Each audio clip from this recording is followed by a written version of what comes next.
someone want to try and tune the drum? Any volunteers? Robbie, something really cool here. Okay, we were talking the other day. Every single drum is something important. Hitting the drums in one way, you know.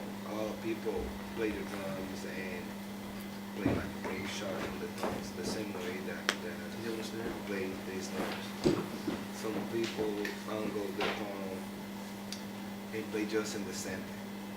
Those two techniques change for completely the sound and the way that you have to tune the drums. So could you talk about it? I'm going to come back to that later on. I'll demonstrate, well, you and Sean are going to help me demonstrate that later. So it's okay. But I won't forget. I promise. So, does anyone try to tune the drum? Come on, drummers, look at drummer here wants to tune the drum. Come tune it. Yeah, do it.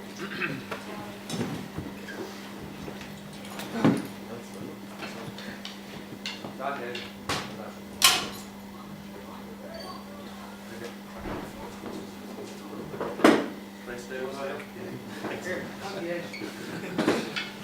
Have you thrown yourself?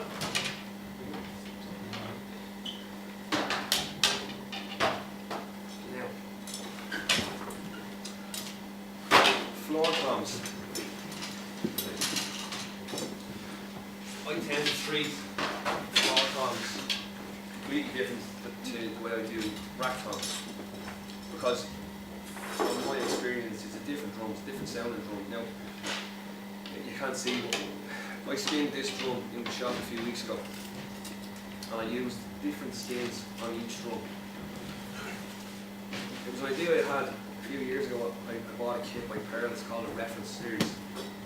What Pearl did was, they used different combinations of woods for each drum, treating each drum as its own instrument. So, the choice of woods they used for each drum was determined by the size. So with the smaller drums, they used more birch, which is brighter sounding. And then as it progressed across, they used more maple and then progressively more mahogany. The only drum in the set that had one type of wood was a 12-inch tom, it was all maple. Then the next floor tom down had maple mahogany, and the next one down had maple mahogany, and the bass drum was more mahogany and some maple.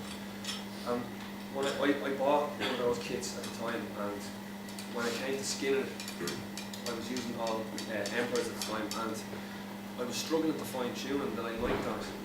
So I had an idea to use different heads to suit each size of the drum. So basically, the smallest drums I used thin heads, and as the drums got bigger I used thicker heads, and it led me to using, for a long time, really thick heads on floor toms and thinner heads on toms. And then I kind of grew around the idea that I would always treat floor toms for my own kit separately to rack toms, and accidentally or consequently I ended up getting a very consistent sound. I used to get the same length of notes from my toms as I did from my floor toms, and it was helped by the heavier head on the floor toms. So that's what I did on these. What I'm going to do is I'm going to put the same weight head on the floor toms as I have on these two, because I want to show you just how to tune the floor toms using the bottom heads, but they are super heavy at the moment.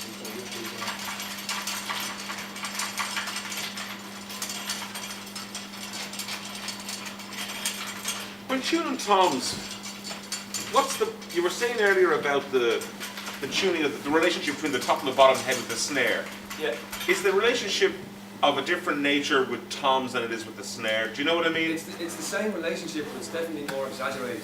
Like for example, that crowd, Drum Workshop, pitch their shells, don't they? They have a note for the fundamental pitch of the timbre of the shell, and then you tune the heads. Huh? In sympathy? I wouldn't be tuning, if the drum says D on it, I wouldn't be tuning the head to D. Well, to try and create a chord whereby, you know, it's... I think from what I gathered, the idea behind that was, no matter where you tune that drum, it's always going to be D. But it's going to be in whatever register you tune it in. Do you think that every drum has a sweet spot? Yes, absolutely. Right. I do, yeah. So let's just say, sorry everybody, but let's just say a smaller drum has a fundamentally sweeter spot that is a slightly lower note than it should be. And the 12-inch, or a larger drum has a sweet spot that's really close, similar. Yeah. What do you do? Like, Yeah, just live with it. well, I don't know.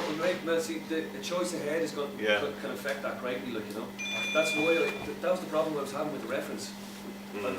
When I used the same heads, I was getting the 10-inch, which was fundamentally lower than it should have been, because the wood was so bright. To get the sweet spot, I had to tune it a little bit lower. And to find the sweet spot, sorry Rob to jump over you, but is that not the way to go about it? To find the sweet spot of the drums, to find out where the shell is fundamentally at? Absolutely, that is the way to go about it. Yeah, but I mean, to get the sweet spot on that particular kit, I had to change heads on each drum. Yeah, so I ended up with 10 heads on smaller drums. Yeah, well, you'd have to temper a bigger drum more. Exactly. A 14-inch floor tom or 18-inch floor tom would require greater. Exactly. Yeah. You mean you nearly with an 18-inch floor tom and a 16-inch floor tom, you nearly need to treat them almost as bass drums sometimes to get the sweet spot out of them. You know, because it's not a tom really; it's a floor tom on legs. You know what I mean? And the floor is absorbing a lot of the resonance because it's not. These drums are resonating from one point, which is going to make them sing. These are sitting on the ground, so you need to treat them a little bit different. Like if a floor tom sits or a bass drum sits on the ground, because the ground is going to absorb some of the resonance, so you get that fat note, you know. But the floor tom is doing the same thing, so you need to kind of work around that, you know. Cool. Thanks. Sorry. It's okay. No, you're in the middle of something. I just crossed my mind. Robbie, how do you go about finding the sweet spot then for this song? What's the start with? Well, it's pretty much trial and error. I know it sounds like a cop out answer, but you need to work with the drum and try different registers if you can, you know. Would you generally say that you top head or you trying to? I just put both. Yeah, I do actually. Yeah, I do. I piece the top head first. Yeah. And then I work. Yeah, I do actually. Yeah. So then does the bottom head have to be loose or does it matter? It doesn't matter initially, no. No, because with floor toms, I generally, to get the pitch of the top head, when I have everything more or less on, when I tap the drum, I really lightly leave my finger in the centre of the drum because because the skin is that much wider, it's sometimes harder to pitch the note. So I just have it like the tip of my finger is resting a bit of the skin just so I can hear what note, you know, it's not resonating as much, almost dampening it. Like I was saying when I was talking to Paul, the relationship between two heads on a floor tom is greatly exaggerated. Much more than it will be on a snare drum, because the snare drum is a short sound. It's usually a shallower drum. It's sometimes a thicker shell. Lots of different variables. Whereas a floor tom is a longer drum, it's a longer note. The air you're moving between the heads is of greater volume. So all these things need to be taken into consideration. Basically, it's a lot of the time it's usually fine and error on the surface. The more you do as well, you pick up your own habits and tricks and stuff that kind of make it quickly. How big of a role does the bearing edge that you spoke of earlier playing in the tuning of the drum and the sound you'll get from it? It matters. It matters a lot actually. A lot. The nicer floor toms I've played in my time have had shallower, kind of round, sometimes round bearing edges. A lot of old drums. Sean has a pretty old kit, and the bearing edges are weird. They're reversed. Just like the bearing edges on the inside of the drum, and it tapers off the inside of the drum, whereas all modern drums taper from the outside in. It was weird. We had that problem with when we were reskinning it. We had to grease the heads. We had to actually, I had to run Vaseline around the inside of the head just to get it over the bearing edge, which was really, I'd never seen that before, which was kind of weird, but you know. But that definitely affected the sound of the bearing edge on that kit. My kit that took up the stage is an AOT. That's, the floor tom's quite shallow, and then the 12 inches is sharper, you know. And the sharper bearing edge allows for a finer tuning point, so the drum will come in to tune quicker. It would a lot of times stay in tune longer as well. A rounder bearing edge allows the head to come on. Bravo.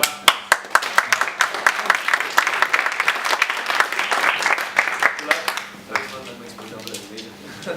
I knew it. When he was there working away, I said, "You lazy bollocks." With rounder bearing edges, sometimes the head will seat a little bit looser on the drum. So with larger drums, it allows for fundamentally kind of slacker tuning, which is nice in lower drums. But on a smaller drum, a sharper bearing edge, a lot of the times have more benefit to you sound-wise because you get a much cleaner sound from the drum. You don't get any air, you don't get as much air escaping between the head and the shell. So you're moving the air directly to the bottom head as opposed to it slipping out the top. You know. But that was a mad experience with those. Well then, Ludwigs are even, because that's a Gretsch, an old Gretsch, so it's got this, because of it, it focuses the sound right to the middle of the drum. Yeah. So you don't really get to tune much around the edge, it's the middle just keeps changing, but the edge stays the same. That's it, yeah. But then Ludwigs are nearly completely flat, so when you put the head on, you don't get to control anything, it's just this flat sound all the way up. So it's kind weird. of funny. It doesn't resonate the same either. The Ludwigs, in that respect, they don't tend to sing as much. They're very tuddy, like in. Well, that was kids' song. Yeah, maybe it's... So what I'm doing here is the same as the other drums. I'll sound this out there. Pitch matching each Exactly. note. Exactly. But what I listen for as well with heads as well, I've learned to hear this over time because it's almost like a harmonic. You know, I've seen as any guitarist. Some guitarists can tune their guitar without a tuner just by listening to the harmonic. You can do that with drums as well. I'll show you what I mean.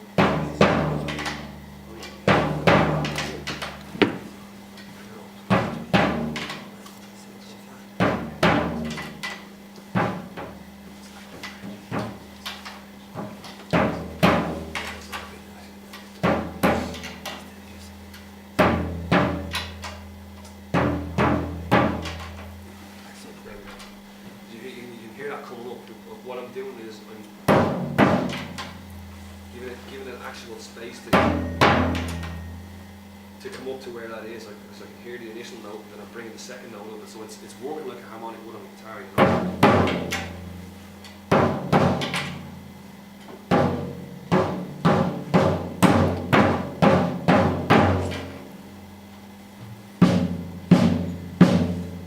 The bottom head and the floor tom is more important than the top head.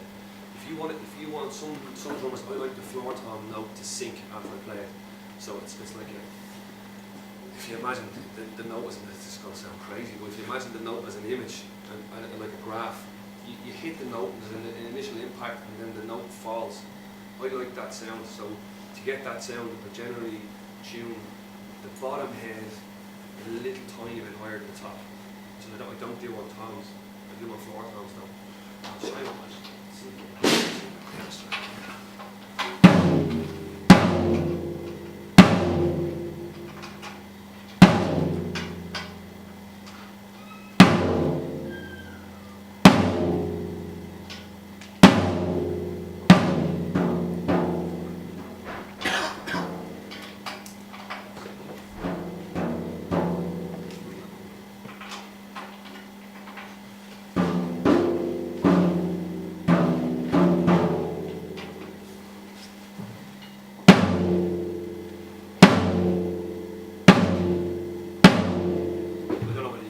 definitely hear it kind of it releases and then it kind of settles.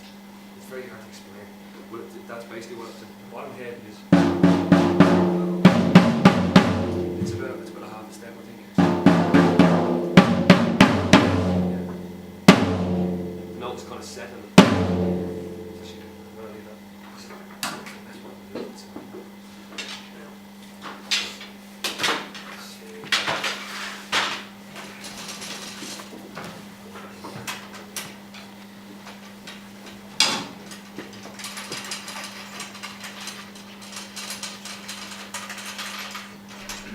Exactly the same too. Any more questions?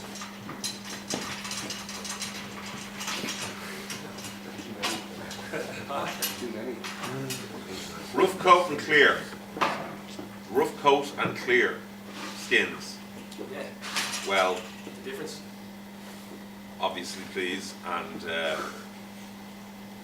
Yeah, when and where would you use either? You know what I mean? There is the difference, obviously. Yeah, massive difference. Yeah.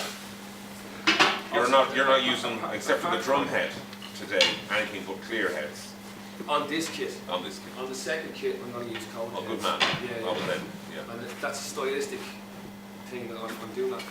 Would you, style-wise. I suppose you would consider, you wouldn't be arrested for using, on the bigger drums, rough heads. You know what I mean? Coated heads. No, there's no To rules. put more manners on the drum. Absolutely, that's exactly what it's for, putting more manners on the heads. I mean, Yeah.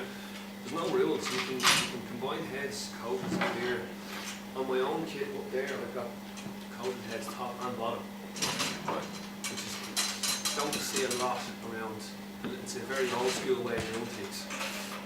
The fundamental differences between coated and clear heads. Clear heads give you loads of round attack. You can hear the stick hitting the head. In a live situation, generally clear heads work fantastically well because you get more natural, I'd like to say volume, but there's more than that. I mean, you can hear the impact more clearly on the clear head as opposed to coated head. It's more controlled, it's more refined sound, but it's basically drier. So in the most straightforward, simplest of terms, clear heads have a wet sound, and coated heads have a dry sound. Yeah. And I use coated heads top and bottom because I like a really dry, controlled sound. I find I don't have to use a lot of the time as much damping. Coated heads, top and bottom. Andre, you use clear heads a lot live, don't you? Is that because you get more attack? Has more projections as well. Yeah. Social life. Yeah. It's a clearer sound. It's cleaner. Yeah. But primarily wasn't the coated head just for brushwork? Yeah. And it was transferred onto Tom's as an idea in manufacturing? Originally the white heads weren't coated. They were smooth white. Because they would Yeah, have the been, they Everplay. would have been mimicking a hide head, which would become shiny or would become slick over time, like, you know.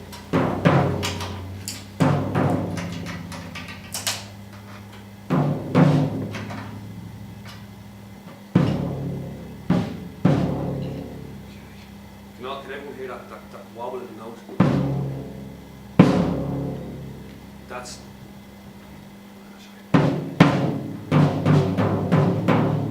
because one of the lungs is not tuned properly, and it's this one here.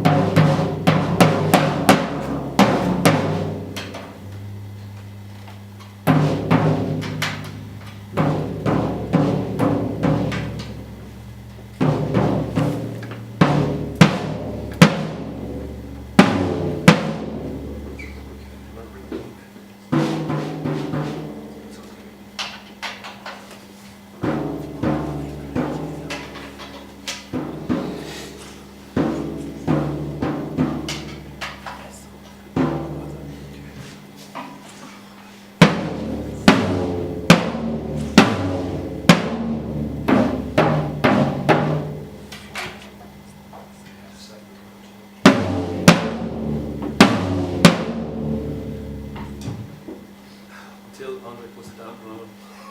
I think they sound in tune with each other anyway. I don't really want the bass drum. The engineers who are here, are gonna Again, Robbie, one thing that you said early about detuning one logo, this is something that I use live work, really nice, studios as well. You find a lot of trouble sometimes when you put like new heads. Take a few days sometimes to get a proper sound. You have to play, find the sweet spot. Or when you play a lot of in the drums, you have the right place that you hit the drum all the time. I think to like detuning one look, this work really really nice, especially in fourth tone. You said that about the tuning into the bottom. It does. I'll show you. But the other side. that's doing that nice thing where the note is starting to sink.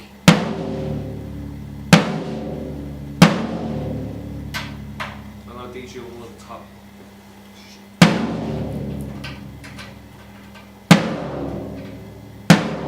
If you were to put a tiny spot of dampener on that, that would sound amazing. That's just detuning one at the top. Got something. Sorry. Do it. Over the years, I've come across in the studio what I can only describe as the sound of a beach ball being hopped on a pavement Yeah. when using the floor toms, Yeah. particularly. What is that and how can it be avoided? It's horrible. I found that it's a combination of heads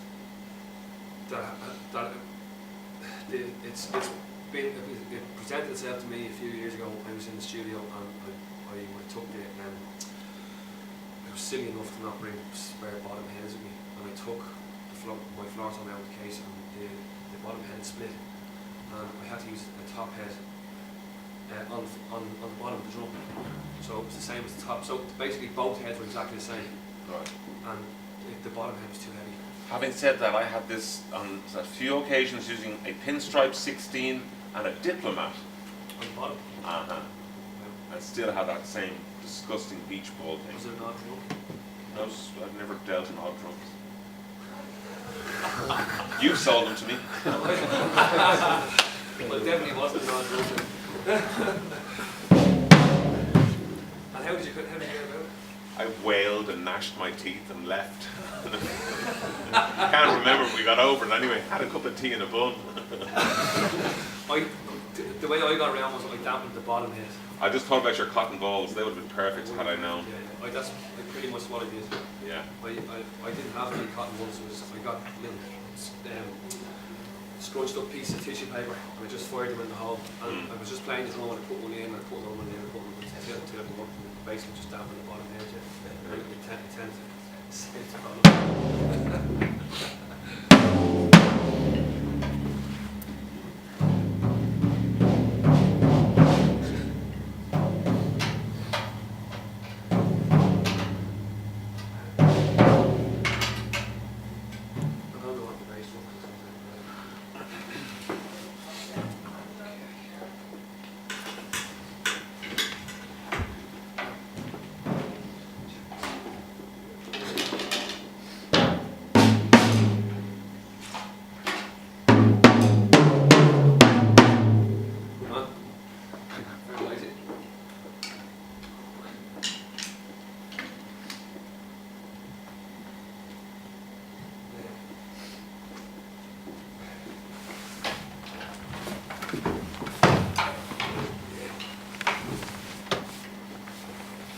Bass drums. You can get away with a lot with a bass drum because it's so big. You can stuff it full of clothes or pillows or whatever. You can de-shoot both heads and they can still sound great in the studio or live. I use that head on my bass drum. I like the fact that it's got the external dampening ring, which you can change. You can put a bigger one in if you want more dampening. But I use that head. I use that head because I don't like to use dampening inside my drum. I like the drum to breathe and I like the air to move within the drum. And that's the head I'm going to put on this drum today.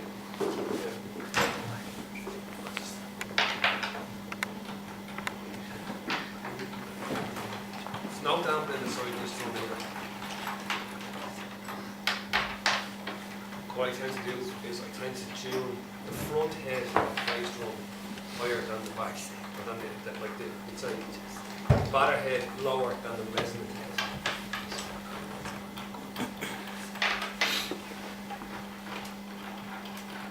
It works the same way as a tom and a snare. I get the note from the resonant head, and I get the feel and pitch from this head.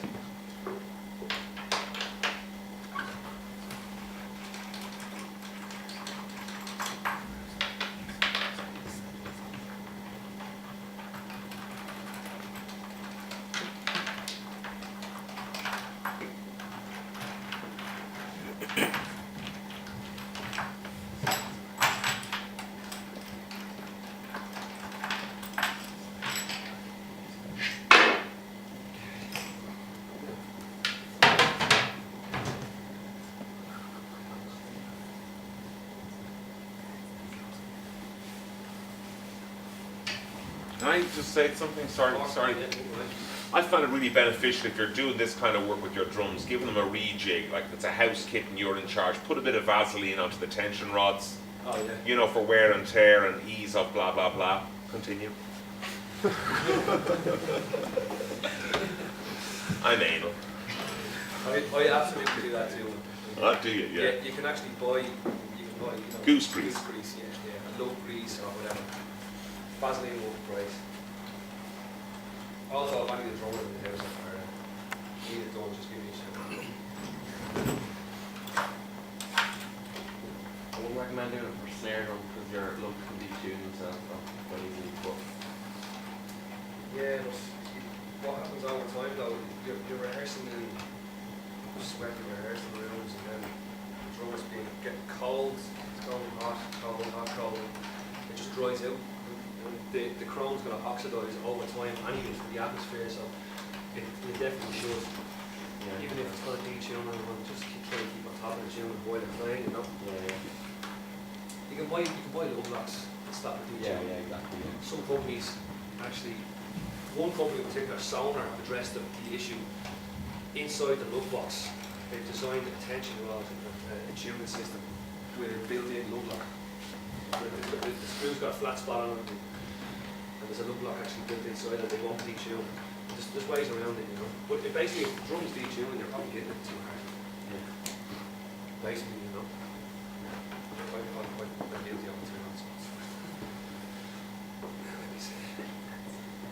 Right, that finger tightens the same as the rest of them.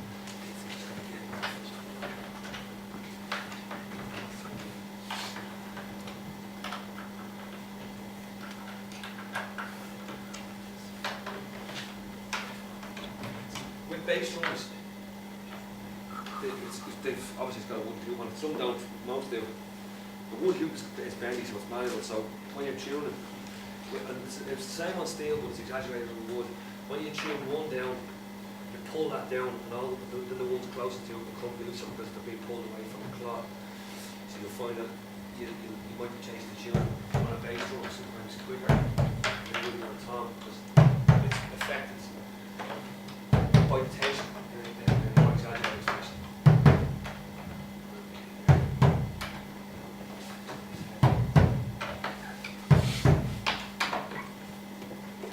Let's see.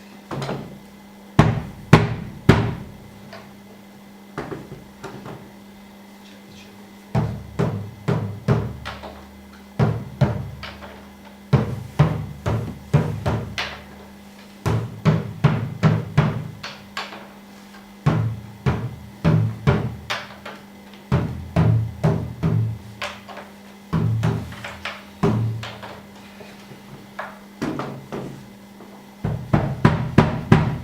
Right, I've tuned the front head up higher than the batter head because I want the sound of the impact on this head.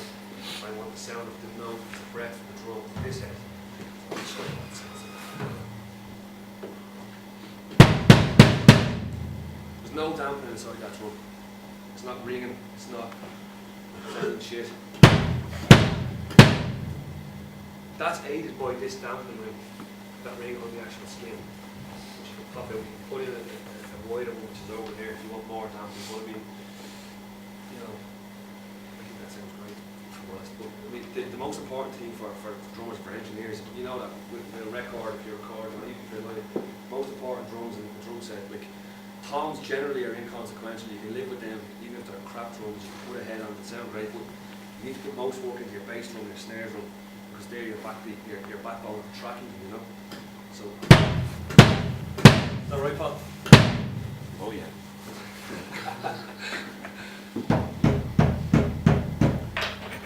It's just.